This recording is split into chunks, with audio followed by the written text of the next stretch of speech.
بيان الوقفة تنسيقية السلام الوطنية للأشخاص ذوي إعاقة. صرخة معاق المغرب، كل المغرب.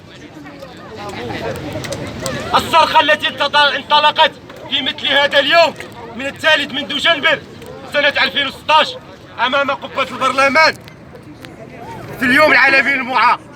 4 سنوات وحناجر تصدح وصرخة تجلجل في كل ربوع المملكة المغربية، ولم تسمع بها آذان مسؤولين بعد. هذه الآذان الصماء. وبمناسبة اليوم الوطني لذوي الإعاقة تطلق التنسيقية بلسان كل الأشخاص ذوي إعاقة وأولياء الأطفال ذوي إعاقة بالمغرب صرختها اليوم أمام مقر ولاية جهة الدار البيضاء السطات من أجل مجانية التنقل ومن أجل كل مطالبها العادلة والمشروعة المتضمنة في ملفها المطلبي الذي تم تقديمه إلى جميع الجهات المعنية، وضد تجاوزات شركة حافلة النقل العمومي الإسبانية ألزا وتجاهل المؤسسات المسؤولة والمعنية، وللاحتجاج كذلك على المعاملة السيئة والمنع والتعسف التي تواجه هذه الفئة من طرف مستخدمي الشركة الأجنبية المفوض لها تدبير النقل العمومي بالمغرب.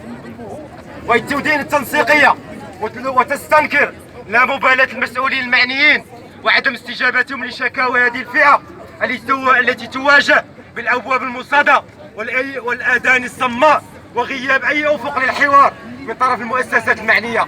نتوجه اليوم كأشخاص ذوي إعاقة بلسان كل ذوي الإعاقة بالمغرب. نتوجه اليوم إلى صاحب الجلالة الملك محمد السادس نصره الله ومناشدته التدخل لإنصاف هذه الفئة المستضعفة من أبناء شعبه، ونعلن تشبثنا بالنضال السلمي والصمود عليه حتى رفع الحيف والظلم عن هذه الفئة وتحقيق مطالبها العادلة والمشروعة، إيمانا منا أن ما لم يتحقق بالنضال لن يتحقق إلا بمزيد من النضال. تحية نضالية للحضور الكريم. علاش